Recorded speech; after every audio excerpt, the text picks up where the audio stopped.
So ICE is now on the ground in Minneapolis, conducting a massive investigation into child care and other widespread fraud, as DHS and the FBI ramp up a statewide crackdown. Federal prosecutors say that the total fraud in Minnesota could ultimately be more than $9 billion. ICE Director Todd Lyons joins us now. Mr. Director, thanks so much for joining the program. I want to bring your attention to this. This is a stat that we got from the Attorney General. 98 individuals were charged. 85 of those charged are of Somali descent. And we know that some of this money was going to terrorism and, of course, criminal activity. What can you tell us about what you're learning on the ground there? Hey, Lawrence, good seeing you. Yeah, so ICE has been on the ground in Minnesota for a while now looking at these fraud claims. And one thing now the Homeland Security Investigation Special Agents are looking into is just that you said, that money trail of where this money is going to foreign aid. Obviously looking at any type of links to any criminal activity, obviously terrorism activity. And one thing you will see is that ICE is actually out there going with criminal warrants to conduct these investigations. So all too often you hear that ICE is just out there terrorizing the community or conducting administrative work. We've been on the ground in Minnesota conducting criminal investigations, and Homeland Security investigations has gone door to door to a lot of these suspected fraud sites all over St. Paul and Minnesota, and we're learning a lot. You know, Mr. Director, this is what the governor is saying in response to this in a statement. The governor has worked for years to crack down on fraud and asked the state legislature for more authority to take aggressive action. He has strengthened oversight, Governor Tim Walz's spokesperson.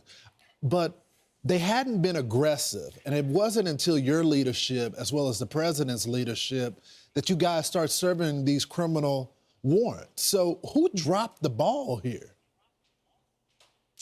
Lawrence, what we're seeing is there's always a tie when it comes to sanctuary jurisdictions where you can hide in plain sight. You see a lot of these fraudsters use a lot of the sanctuary rules and sanctuary protections to, enact in criminal fraud just like this.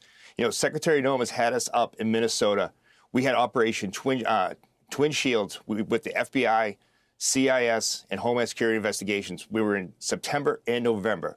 We've been on the ground for so long looking into these states that are conducting these type of material fraud. And when Homeland Security investigations goes into these businesses, there is criminal activity when it comes to labor trafficking, child trafficking, human exploitation. And that's what we're looking at up there in Minnesota. And you always come back to these sanctuary jurisdictions where you'll find them, like, again, hiding in plain sight and using those sanctuary protections to employ, not only illegal aliens, but conduct criminal fraud just like you're seeing right now. It's unbelievable. I want to get your reaction to this, Mr. Director. This is the mayor of Los Angeles, and this is what she had to say about Latino border agents. Let's listen.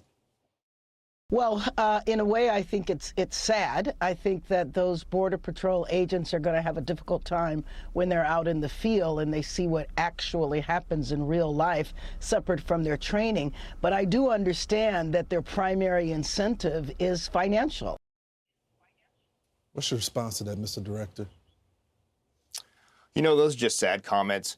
The men and women of ICE are all from all nationalities. We have so many that are first-generation Americans that just want to serve their country, and they want to be federal law enforcement officers.